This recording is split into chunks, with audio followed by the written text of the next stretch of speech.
Bonjour chers parents et chers futurs parents, heureuse de vous retrouver. Je suis Eunice Deloro du blog éduquersonenfant.com, mariée et maman de 4 enfants. Si vous désirez responsabiliser vos enfants, si vous voulez développer leur autonomie, leur apprendre à s'autodiscipliner et accroître leur confiance en soi, cette capsule est faite pour vous. Dans cette capsule, on va apprendre tout simplement l'autodiscipline à ses enfants. Comment? En leur apprenant à se fixer des objectifs. Apprendre à son enfant à se fixer des objectifs a d'énormes bénéfices. Pourquoi? Parce que quand l'enfant se fixe lui-même des objectifs, il est motivé pour les atteindre. Et puis cet objectif-là va lui imposer un certain caractère, de nouvelles habitudes qui vont améliorer ses connaissances, ses compétences et qui vont l'emmener lui-même à s'autodiscipliner sans que vous n'ayez trop à lui rappeler ce qu'il a à faire.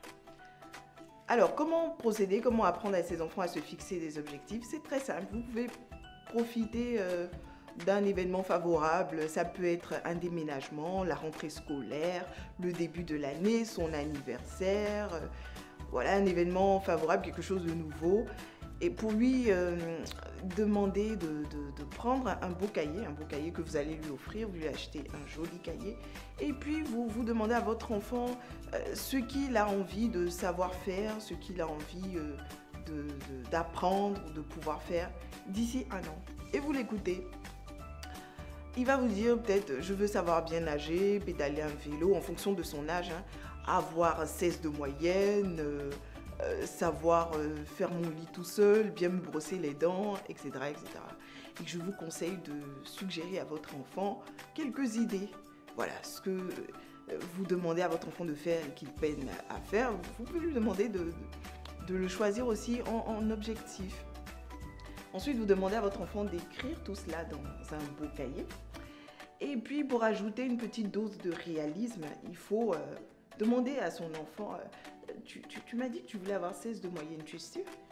Oui, je vais avoir 16 de moyenne, maman. Mais tu sais, si tu veux avoir 16 de moyenne, il faut que tu travailles un peu plus. Parce que là, à l'allure à laquelle tu bosses, c'est pas sûr. Tu sais, 12, c'est une bonne moyenne.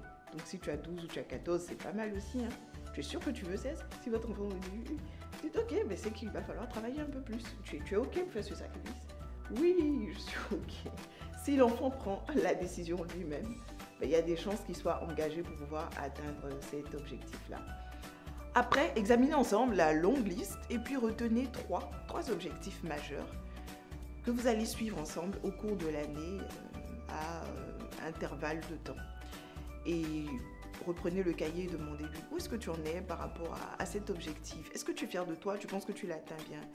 Bon, les miens, ils disent oui, là j'avance bien. Et puis, s'il y a des objectifs sur lesquels ils ne sont pas trop à l'aise, pas trop. Et vous demandez à l'enfant, alors qu'est-ce que tu peux faire pour l'atteindre? Et l'enfant lui-même va vous proposer des solutions. Et une fois l'année terminée, célébrez ensemble les victoires. Tu as dit que tu voulais savoir nager et tu sais nager, ouais, bravo! Un objectif atteint booste la confiance en soi. Et vous n'imaginez pas le bien que vous faites à votre enfant en lui apprenant dès son bas âge à se fixer des objectifs. Les adultes qui n'ont aucun objectif tournent en rond et puis n'ont pas forcément une bonne image d'eux-mêmes parce qu'ils ne réalisent rien, enfin, ils n'arrivent pas à réaliser des choses. Et si votre enfant déjà tout petit apprend à se fixer des objectifs, mais il y a de chances que demain il garde cette habitude. Quand on instruit l'enfant selon la voie qu'il doit suivre, quand il est grand, il ne se détourne pas de cette voie-là et qu'il puisse à son échelle réaliser des choses bien plus grandes. J'ai fait cet exercice avec mes enfants et j'ai mon fils qui avait marqué qu'il voulait 16 de moyenne. Je lui ai dit, tu es sûr? 14, c'est bien, tu es sûr que tu veux 16? Parce que si tu veux 16, il faut que tu bosses un peu plus. Il m'a dit, oui maman, je veux 16. Alors, à la première composition, je crois qu'il a eu 14. Je lui ai demandé, tu es content de toi? On a corrigé la composition ensemble et je lui demandais chaque fois, regarde le corriger et puis dis-moi ce que tu aurais pu trouver tout seul. Donc, il a identifié les questions dont il aurait pu trouver les réponses. Et il a vu ce qu'il fallait faire pour s'améliorer les autres fois. Je crois qu'à la deuxième composition, il a eu 15 de moyenne, il n'a pas atteint ses 16. Et un soir, je rentrais du travail, je vois mon fils qui court vers la voiture et qui est tout content. « Maman, maman, j'ai une bonne nouvelle à t'annoncer. » Je lui dis « Quoi ?» Il m'a dit j'ai eu 17 de moyenne. Franchement, j'étais waouh, quelle bonne nouvelle. J'étais très très contente. Et on a célébré, on a fêté cette victoire. Je vous assure qu'au début, quand il a dit qu'il voulait 16 de moyenne, je me suis dit dans mon cœur, bah, tu es sûr que tu vas avoir 16 de moyenne? Mais je lui disais chaque fois, si tu veux, tu peux. Je suis convaincue que si tu bosses, tu vas y arriver. Et voilà, il a fait même plus. Je vous encourage donc à aider vos enfants, à leur apprendre à se fixer des objectifs. À partir de quand commencer? Dès que vos enfants savent écrire, demandez-leur d'écrire. Et peu importe si c'est truffé de fautes, l'essentiel, c'est le cœur qu'on y met, la motivation qu'on y met.